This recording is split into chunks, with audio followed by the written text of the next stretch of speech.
각오를 좀 저는 뭐 부족한 사람이 상임위원회 관리분과위원장을 하다가 또 이 뜻하지 않게 위원장님이 사퇴를 하시고 그러셔서 참 임시 소집책을 맡고 또 좀 연장자가 되다 보니까 이렇게 우선 직무대행을 맡게 됐습니다.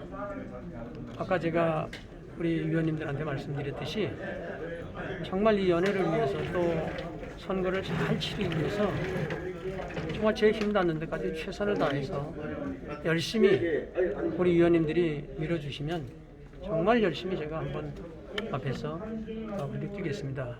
그렇게 다짐을 했습니다. 그러니까 아무쪼록 여러 가지 힘든 일들이 많이 있겠지만 하여간 기도하면서 또 우리 모든 위원들에게 협력을 구하면서 이게 합력해서 선을 이룬다는 하나님의 말씀처럼 어쨌든 협력해서 잘 선거를 치러서 정말 감리교회가 다시 새롭게 벌되는 그런 좋은 날이 될 수 있도록 최선을 다하겠습니다. 아무튼 감사합니다. 근데 지금 법적인 문제가 예를 들어 지금 저쪽 행정실에서 이제 협력을 지금 안 하는 거 있는 것 같고, 그리고 또 한 가지는 예를 들어서 지금 선거 이 위원들이 또 막 나가고 막 이런 모습들이 좀 어수선한 모습들이 보였는데, 그리고 지금 은평동지방도 사실은 전번에하고 완전히 다른 상황에서 지금 판결을 지금 결정을 해가지고 지금 진행하고 있는 거거든요. 근데 이제 이런 문제들을 어떻게 은평동지방 같은 경우에도 사실은 지난번 상임위 때 이를 대응을 해야 되지 않냐. 그래서 각오를 물었을 때 이게 부결되고 말았습니다. 그러니까 결국 해줘야 된다고 하는 그런 쪽으로 갔었고, 또 결국 판결을 받아가지고 오면 해줄 수밖에 없는 그런 입장에 놓여 있었습니다. 그렇다고 한다면 결국 해줄 수밖에 없는, 그러니까 어떻게 보면 교리와 장정보다도 사회법은 우리는 단체를 다루지만 거기는 개인을 다루니까 개인의 인권을 존중하니까 결국은 될 수밖에 없다. 변호사님의 그런 자문도 있었었고, 그래서 결국 지난번 상임위원회에서도 사실은 그걸 어떻게 부결이 될 수밖에 없었다는 거예요. 네, 예. 하면 근데 이제 그걸 넘어서 이제 법적인 문제 이런 문제들은 또 지금 뭐 또 앞으로 만약에 이제 뭐 그게 법적인 문제가 되어져 간다 그러면 법조인에게 자문을 받으면서 그 대응을 해야 지금 법적인 거 되겠죠. 없잖아요. 어떻게 해결을 얼른 이제 빨리 이제 뭐 선임하시고. 선임을 하고 저기 해야 되겠죠. 네, 지금 상황에서는. 네. 뭐 어떻게 그 미주연회 같은 경우는 지난번 그 미주연회에서 올렸던 보고했던 그 인원 그대로 다 올라갑니까 우선? 만약 그렇게 되면 그대로 다 올라가는 것입니다. 그게.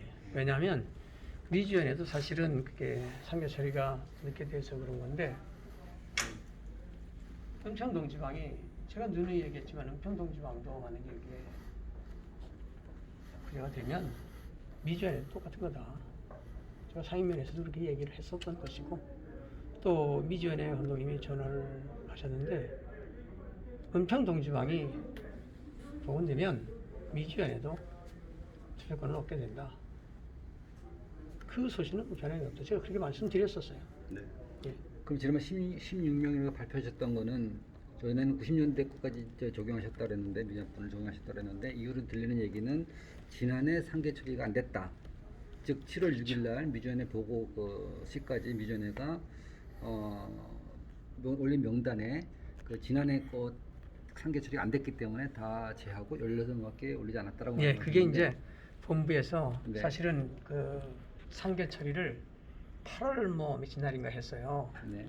근데 사실 또 미주연에서 이제 얘기 들어보니까 그게 청실위에서 허락이 됐었어야 되는데 그게 안 돼가지고 그렇게 밀렸다는 거예요.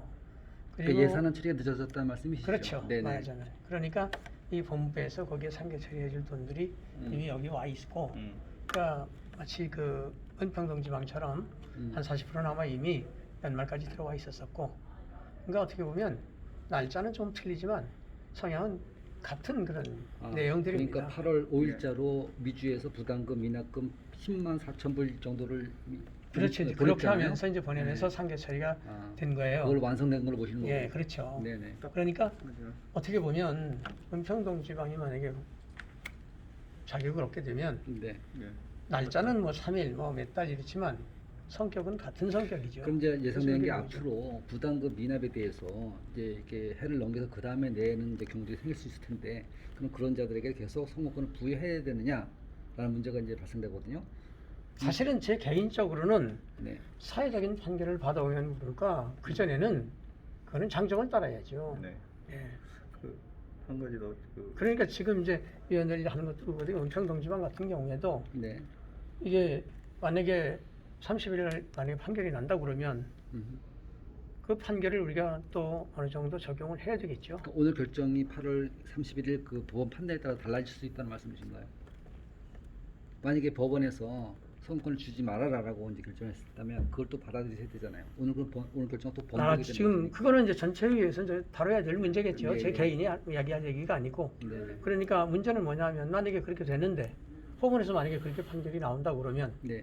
그거는 전체회의에서 다시 다룰 수 있죠. 예, 예. 네, 저희들도 뭐 때로는 우리가 법에 아주 저기 하지 않으니까 법적인 지금 지식은 많지 어쨌든 않으니까. 지금 전체 회의로서는 지금 목사님이 직대가 되신 건데 네.